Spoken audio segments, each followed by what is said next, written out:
Kok kamu mau menikah cuma dengan surat seperti ini?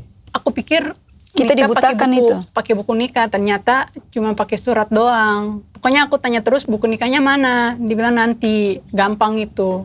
Dia ngomong gitu terus. Dia bilang kan ini istri terakhir. Dia ngomong sama aku ini istri terakhirnya. Tahu-taunya dia nikah lagi. Oh, nikah lagi? Dia nikah lagi. Kami sempat makan nasi pakai teh manis. Disiram pakai teh manis. Karena nggak ada apa-apa lagi. Nggak ada Rob. apa-apa. Aku kirim foto ke dia bilang aku di sini 3 hari belum makan. Bagaimana dengan anaknya di dalam? Di situ yang aku heran, seorang Habib kok jadi ini.